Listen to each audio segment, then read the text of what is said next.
L'une des étapes les plus compliquées pour la majorité des débutants, c'est d'arriver, in fine, à se constituer un portefeuille qui va répondre à la fois aux exigences en termes de risque, en termes de rendement, mais qui va répondre aussi vraiment à leurs exigences personnelles, à leur profil d'investisseur. Et c'est vrai que c'est pas quelque chose de facile, mais pour autant, on peut se poser la question, c'est-à-dire que les portefeuilles aujourd'hui, il y a plein d'exemples de portefeuilles qu'on peut retrouver. Le portefeuille d'Harry Brown, le portefeuille de Ray Dalio, hein, le All-Weather portfolio de Ray Dalio. Il y en a des centaines aujourd'hui qui existent, malgré le fait que ce soit des investisseurs de renom, bah, il y a quand même encore cette problématique. Beaucoup de gens ont du mal à constituer leur portefeuille parce qu'il y a quand même tout un tas de questions à se poser.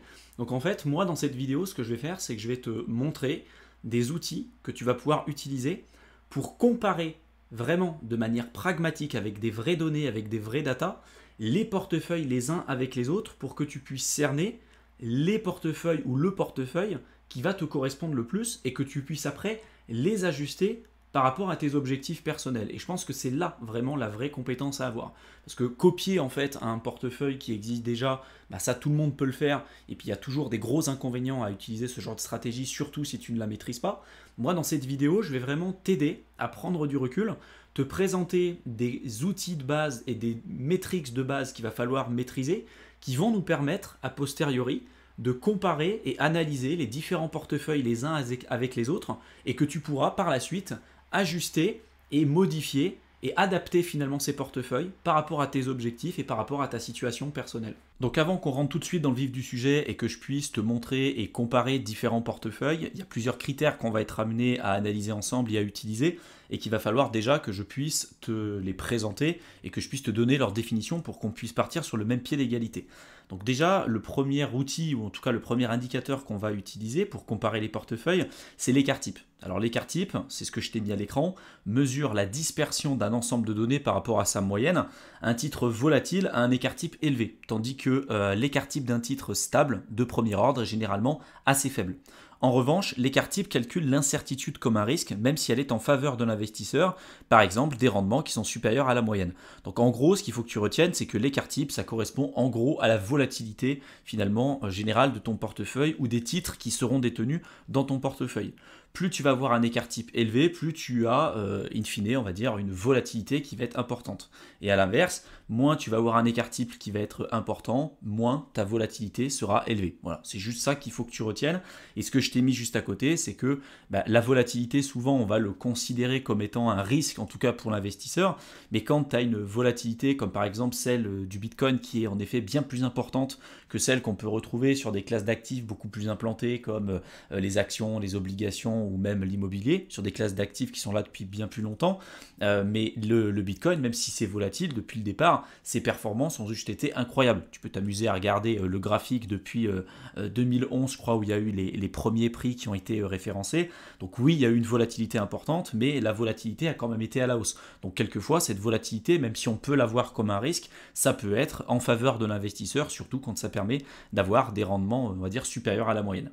Le deuxième indicateur qu'on va être amené à utiliser chez nous, ça va être le drawdown. Donc le drawdown, ça permet de déterminer la valeur de la baisse enregistrée entre le point le plus élevé et le point le plus bas d'un placement au cours d'une période déterminée. Donc par exemple, on va s'amuser à regarder par exemple le drawdown sur une période spécifique. Si on analyse un portefeuille sur une période par exemple de 20 ans et qu'on a un drawdown, je sais pas moi, de l'ordre de 35%, ça veut dire que sur une période de 20 ans, la volatilité maximum qu'on aura pu obtenir, c'est de 35%, entre le point le plus haut et le point le plus bas. Donc ça pareil, ça va nous renseigner sur la volatilité générale et sur la plus forte volatilité qu'on a pu avoir sur la période d'analyse finalement du portefeuille.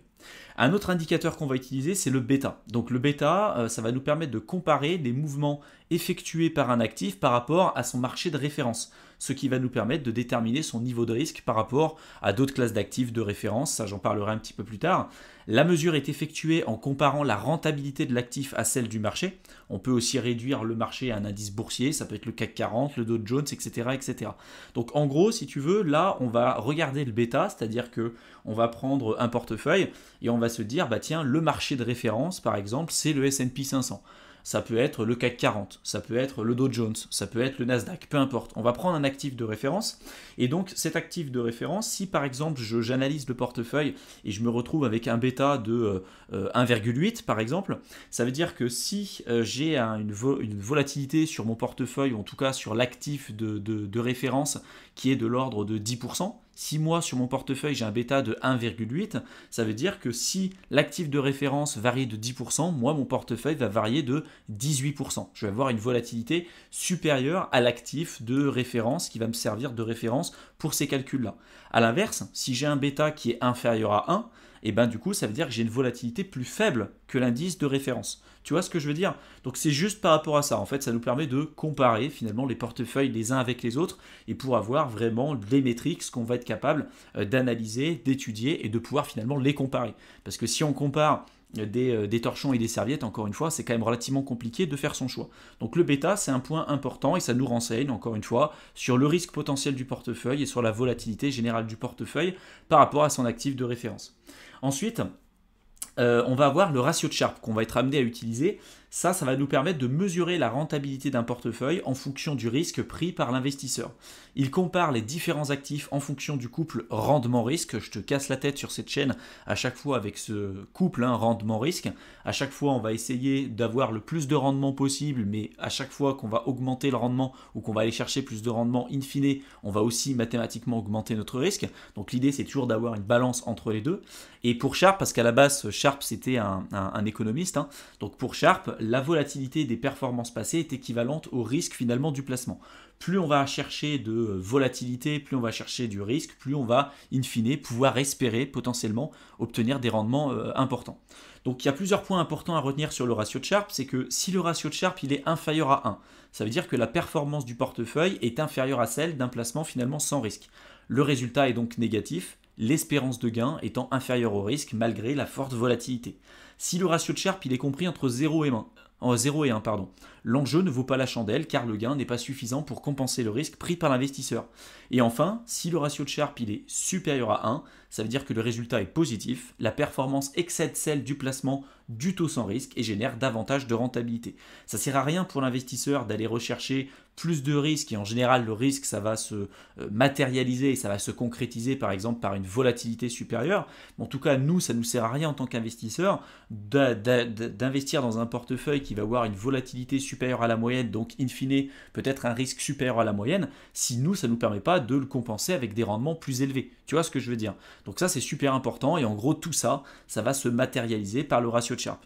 Donc entre le ratio de Sharpe, entre le bêta, le drawdown et l'écart type, il y aura d'autres indicateurs qu'on peut être amené à utiliser pour comparer les portefeuilles, mais il y a par exemple le ratio de Sordino, il y a pas mal de trucs qu'on peut être amené à utiliser. Là dans cette vidéo, je vais me focaliser uniquement sur ces indicateurs-là, l'écart type, le drawdown, le bêta et le ratio de Sharpe. Avec ça, tu vas voir qu'on va pouvoir aller beaucoup plus loin et on va pouvoir être amené à comparer différents portefeuilles les uns avec les autres et peut-être trouver celui qui va te correspondre à toi à titre personnel. Donc il y a un site qui est vraiment pas mal qui s'appelle Portfolio Visualizer qui va te permettre de pouvoir faire des backtesting en fait sur différents portefeuilles que tu peux retrouver sur internet ou certaines allocations d'actifs. Donc là par exemple si tu cliques sur Backtest Asset Portfolio, c'est un site qui est gratuit donc tu peux l'utiliser sans aucun problème. Tu vas pouvoir te créer une allocation de portefeuille ou même comparer différents portefeuilles les uns avec les autres. Donc là tu vois il y a marqué actif numéro 1, donc tu dis bah tiens moi je veux par exemple investir sur les larges capitalisations américaines, par exemple sur le S&P 500, donc c'est bien les larges capitalisations américaines. Tu dis bah tiens voilà moi je veux avoir par exemple 20% de mon portefeuille là-dessus. Je veux avoir aussi une partie sur les US small cap, donc je vais mettre par exemple là ici 10%. Ensuite tu peux descendre, là tu vas avoir par exemple une partie en cash. Tu peux dire voilà moi je veux faire par exemple du trading ou peu importe, je vais avoir du cash aussi de disponible. Je vais investir dans les métaux précieux. Alors si je veux investir dans les métaux précieux, je peux peut-être avoir 20% dans mon portefeuille, etc., etc. Donc tu te crées une sorte d'allocation de portefeuille et après on va regarder finalement l'outil va aller analyser ton portefeuille et va peut-être le comparer. Si tu as créé un portefeuille numéro 2, un portefeuille numéro 3, il va les comparer les uns avec les autres et en fonction des données qui sont disponibles, il va te dire bah voilà, depuis le départ, si tu avais eu cette approche là, Par exemple, si tu avais investi 10 000 $, si tu avais fait du rééquilibrage tous les 6 mois, si tu avais ajouté tous les mois peut-être 100 $ pour faire du DCA, comme je te l'explique en long, en large et en travers sur cette chaîne YouTube, voici les performances de chacun de ces portefeuilles, voici leur max drawdown, voici leur écart type et voici finalement les résultats que tu peux obtenir. Donc ça, c'est un outil que tu vas être amené à utiliser. Moi, je vais te montrer de toute façon dans cette vidéo des résultats que j'ai pu trouver et pour qu'on aille beaucoup plus vite, mais n'hésite pas à l'utiliser. Tu peux même aller là aussi sur Backtest Portfolio et en fait, tu peux même ici, au lieu de mettre juste de l'or, les rates par exemple, l'immobilier coté, mais plutôt aux États-Unis ou alors les large cap américaines, tu peux mettre les ticker symboles. Donc les tickers, c'est ce que j'utilise souvent, notamment quand je parlais des ETF. Si c'est un sujet qui t'intéresse, d'ailleurs les ETF, tu retrouveras toutes les infos dans la playlist bourse comme d'habitude.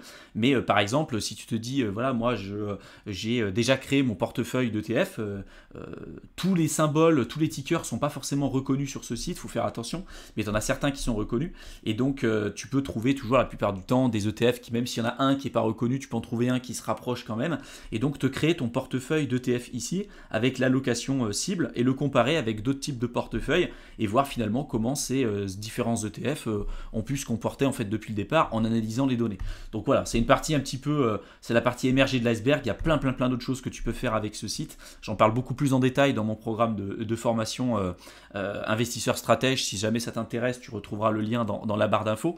Mais voilà, là je vais te montrer dans la suite de cette vidéo certaines analyses que j'ai pu effectuer de mon côté pour te montrer comment tu peux être amené par la suite à comparer les portefeuilles les uns avec les autres et in fine choisir encore une fois celui qui va te correspondre le plus. Donc là je t'ai pris deux exemples qui je pense vont t'intéresser. Premièrement, le premier portefeuille que j'ai comparé, c'est le Ivy Portfolio qui a été conceptualisé et mis en avant par quelqu'un que je t'ai déjà présenté sur la chaîne YouTube qui s'appelle Meb Faber. Donc là je t'ai mis la répartition de l'Ivy Portfolio. Alors il y a 20% dans les stocks américaines, il y a 20% dans les commodities, donc sur les matières premières, il y en a une partie sur les obligations, les rates, donc c'est l'immobilier coté mais plutôt aux États-Unis. Et donc moi je me suis amusé à comparer en fait en utilisant le site, en comparant les performances en fait de l'Ivy Portfolio avec le portefeuille classique qu'on connaît tous, qui est la répartition 60-40, donc 60% actions, 40% obligations. Et en dessous, on retrouve pas mal d'informations intéressantes. Donc tu vois, on est parti. Alors, il faut faire attention. Là, tu vois, les données, moi, sur le site, elles sont remontées entre 2008 et 2023. C'est-à-dire que avant 2008, il n'y avait pas forcément toutes les données parce que tu vois, j'ai mis certains tickers d'ETF et puis il suffit que l'ETF en fait ait été créé en 2008, même s'il y en a d'autres qui ont été présents en 2007, 2006 ou peu importe. En fait, s'il y en a un parmi tous les ETF que j'ai utilisés qui s'arrête qui a commencé en fait en 2008, les données forcément elles vont démarrer à partir de 2008 sur ce portefeuille. Donc des fois tu peux faire varier un petit peu les données en fonction des infos que tu pourras retrouver ou en tout cas des ETF que tu sélectionneras, mais voilà, ça nous permet d'avoir un certain recul et pour moi d'analyser correctement les informations qui se présentent à nous.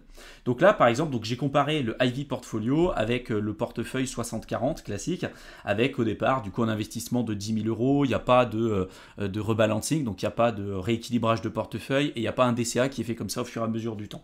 Donc on arrive là entre quelqu'un investi du coup sur le premier portefeuille 10 000 $ en 2008, en janvier 2008 et en janvier 2023, en comptant l'inflation, etc., tout ce que tu connais, on arrive à un portefeuille de 18 355 $. Là, le rendement finalement sur ce portefeuille a été de 4,11%. Le ST-DEV, donc en fait c'est la Standard Deviation, c'est l'écart type. En fait, ça correspond à la volatilité moyenne. La meilleure année, on a eu 21,98% de rendement sur une année. La pire année, ça a été moins 29,05%. On retrouve le max drawdown, donc entre le point le plus haut et le plus bas, entre la période qu'on analyse, donc là entre janvier 2008 et janvier 2023, donc c'est 46,09. On retrouve le ratio de Sharpe qui là clairement est pas du tout top, on pourrait l'améliorer et refaire des tests. Et après on retrouve le ratio de Sordino, la corrélation par rapport au marché de référence, ça je t'en parle pas, je pourrais en parler plus tard sur d'autres vidéos si jamais ça t'intéresse, mais là c'est clairement pas le but. Et après on pourrait même s'amuser à regarder d'autres facteurs comme par exemple le bêta qui est donné, mais là pour le coup sur l'analyse j'en ai pas forcément tenu compte.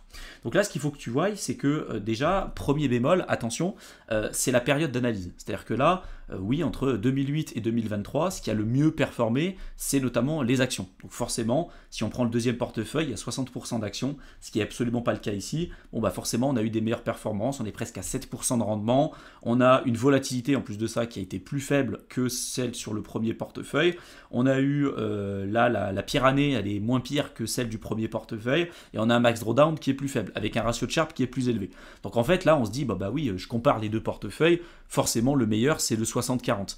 Mais attention parce que là on est sur deux actifs, uniquement deux actifs, on a les actions et les obligations, alors que là je suis exposé à plein d'autres actifs, donc on a quand même une diversification qui est nettement plus importante, nettement plus élevée, et puis là encore une fois on est sur un horizon de temps qui selon moi sur l'historique en fait de la bourse de manière générale est relativement faible, parce que là on a été sur une période après la crise des subprimes qui a été extrêmement favorable aux actions et très très peu aux autres actifs comme les métaux précieux ou autres. Mais sur un horizon de temps beaucoup plus long, si on avait eu la possibilité d'analyser ce portefeuille sur un horizon de temps je sais pas, supérieur à 50 ans, 60 ans, bah peut-être que justement là on se serait rendu compte de l'intérêt d'avoir un portefeuille qui soit diversifié. Parce qu'on aurait connu plusieurs conditions économiques, on aurait connu peut-être encore une fois des guerres, tu vois, des périodes de récession, etc., etc. Et ça justement là où on va pouvoir regarder la rentabilité véritablement du portefeuille et surtout sa résilience. Donc attention à la manière dont tu vas interpréter aussi les données. Donc si tu vas un petit peu plus loin, tu vas pouvoir retrouver sur le site les retours annuels au fur et à mesure du temps chaque année. Tu vas pouvoir regarder du coup pour chaque actif que tu auras mis en portefeuille, bah, toutes les informations, hein, le max drawdown, le ratio de Sharpe, la corrélation par rapport au marché, l'écart type, etc., etc. Tu peux même aussi décider d'ajouter le bêta si ça t'intéresse. Donc tu as pas mal d'informations intéressantes. Je me suis amusé à faire ça aussi sur le All Weather Portfolio de Ray Dalio, que je t'ai déjà évoqué à plusieurs reprises sur cette chaîne. Et là, je l'ai comparé à un portefeuille 100% investi sur du S&P 500. Donc là, on est capable de remonter beaucoup plus vieux parce que là, tu vois, j'ai mis le US Stock Market, les obligations alors, intermédiaires, long terme et puis l'or, donc en tant que commodities. Et là, les données remontent entre janvier 1993 et janvier 2023. Donc là, forcément, entre quelqu'un qui a investi 100% sur des actions et quelqu'un qui avait ce portefeuille-là, on va retrouver des différences vraiment très significatives. Donc là, on part du principe que c'est quelqu'un qui a investi juste 10 000 $ et qui n'a rien touché, qui n'a pas fait de rebalancing, qui n'a pas fait du DCA, peu importe. Il a juste décidé de placer 10 000 $ en janvier 1973 sur cette allocation-là et pareil pour le second. Donc on se rend compte qu'entre 1973 et 2023, janvier 2023, quand on ouvre notre portefeuille, on n'a pas du tout les mêmes performances. Sur le premier portefeuille, on est à 471 000 $. Sur le second, on est à 1 300 000. Donc presque 9% de rentabilité sur le premier portefeuille, presque 11,5% sur le second. C'est des différences qui sont juste énormes. Par contre, attention, là, on a une volatilité, donc un écart type qui est nettement plus faible sur le premier portefeuille que sur le second. On a un max drawdown qui est nettement plus faible, plus du double fois plus faible sur le premier portefeuille que sur le second. Là, il faut quand même accepter d'avoir une volatilité de plus de 50% sur les périodes les plus hautes et les plus basses, et notamment, je pense que ça a été pendant la crise des subprimes où il y a eu ce genre de problématique. Et on a même, en plus de ça, un ratio de Sharpe qui est plus élevé sur le premier portefeuille. Donc là, je te pose la question, d'après toi, quel est le meilleur portefeuille? Est-ce que c'est celui où on met 100% sur les actions, ou est-ce que c'est éventuellement sur celui-ci? La réponse, c'est de le mettre, selon moi, sur ce genre de portefeuille. Pas forcément celui-ci à proprement parler. Il y a plein d'idées de portefeuilles différents. Mais moi, en tout cas, je partirais plus sur ce genre de portefeuille parce que là, je suis exposé sur sur une seule et unique classe d'actifs. En plus de ça, il y a une volatilité super élevée. Moi, aujourd'hui, je suis plus prêt à prendre, en tout cas avec le portefeuille que j'ai aujourd'hui. Si, quand j'étais plus jeune, quand j'ai commencé à investir, j'étais prêt à prendre plus de risques parce que j'avais un portefeuille qui était plus faible, aujourd'hui, c'est plus le cas. Oui, je veux continuer de le développer, mais je suis plus prêt à avoir la même volatilité qu'avant. Et donc ça, pareil, c'est des questions à te poser. Mais il faut faire attention, parce que là, justement, on a une volatilité qui est plus faible, on a un portefeuille qui a continué de performer depuis toutes ces années, avec une volatilité qui était plus faible, et du coup, si tu as une volatilité plus faible, un risque qui est plus faible, bah, peut-être que tu aurais eu moins de chance et de probabilité de vendre au pire moment, ou de paniquer, tu vois. Ça aussi, c'est des choses à prendre en compte. Donc moi, je privilégierais toujours la diversification, ou d'avoir un portefeuille qui est très très bien équilibré pour avoir vraiment une gestion passive de mon portefeuille. Il y a des personnes qui vont préférer au départ mettre 90-95% de leur portefeuille sur des actions, et puis plus ils vont avancer, plus ils vont avoir des parts d'obligations dans leur portefeuille ou dans des métaux précieux qui vont augmenter au fur et à mesure du temps. Ça aussi, c'est quelque chose à prendre en compte. Ton portefeuille, il n'est pas fixé comme ça avec le temps. Tu pourras le faire évoluer. Mais c'est comme ça que tu vas pouvoir vraiment te fonder, te créer une vraie réflexion sur le sujet. Encore une fois, ça c'est un truc que je développe vraiment en détail sur le programme investisseur stratège que je te place dans la barre d'infos. Mais c'est vraiment un point super important à comprendre parce que créer son portefeuille, c'est pas on claque deux doigts et puis tout de suite on va se créer notre portefeuille. Il y a vraiment des points super importants à prendre en compte. Et là, voilà, c'est la partie émergée de l'iceberg que je te présente pour que tu puisses commencer à faire tes propres recherches. Je t'ai mis ensuite là la progression en fait, du portefeuille au fur et à mesure du temps entre le portefeuille numéro 1 et le portefeuille numéro 2. Et ce que feront la majorité des personnes, c'est de se dire ah bah tiens, le portefeuille numéro 2, c'est celui qui a eu les meilleurs rendements, donc moi je vais partir là-dessus. Déjà, les performances passées ne présagent rien des performances futures. Et puis, encore une fois, tu as la volatilité, tu as le drawdown, tu as tout le risque qui est lié à ça. Et puis investir pendant 50 ans sur un portefeuille avec une extrême volatilité, c'est pas la même chose que d'investir sur un portefeuille qui va avoir une volatilité plus faible, certes avec un rendement plus faible, mais avec quelque chose qui va être nettement plus équilibré. Parce que parmi toute cette période-là, il y a peut-être eu des moments où la une des journaux, c'était extrêmement difficile de tenir ses positions parce que tout allait s'écrouler, parce qu'il y a eu une guerre, parce que la crise des subprimes, parce que X ou Y raison. À chaque fois, il y a une bonne raison pour vendre de toute façon. Donc ça, c'est super important à prendre en compte. Tu retrouves d'autres infos comme notamment les rendements annuels et puis après en fonction de chaque actif que tu auras mis dans le portefeuille, tu retrouveras un détail vraiment précis à chaque fois. J'espère en tout cas que cette vidéo t'aura plu, qu'elle t'aura intéressé, qu'elle t'aura été utile. Si tu t'intéresses à tout ce qui est investissement et plus particulièrement sur l'investissement passif via notamment l'utilisation des ETF, je t'ai préparé un document que tu peux télécharger, que tu retrouveras dans la description de la vidéo, dans lequel je t'ai synthétisé et je t'ai répertorié les meilleurs ETF sur PEA, sur compte titre, les meilleurs ETF Smart Beta, etc. Parce que je sais que souvent la sélection des ETF, en tout cas pour les débutants, c'est vraiment quelque chose qui est assez long, assez fastidieux et assez compliqué. Donc voilà, j'ai fait ce travail-là pour toi. Je sais que ça pourra te faire gagner un maximum de temps. Donc n'hésite pas à le télécharger. Tu as le lien dans la barre d'infos. Tu cliques dessus, tu rentres ton adresse mail et tu verras, je t'enverrai le contenu directement dans ta boîte de réception. Je te souhaite une excellente fin de soirée et je te retrouve dans une prochaine vidéo. À bientôt.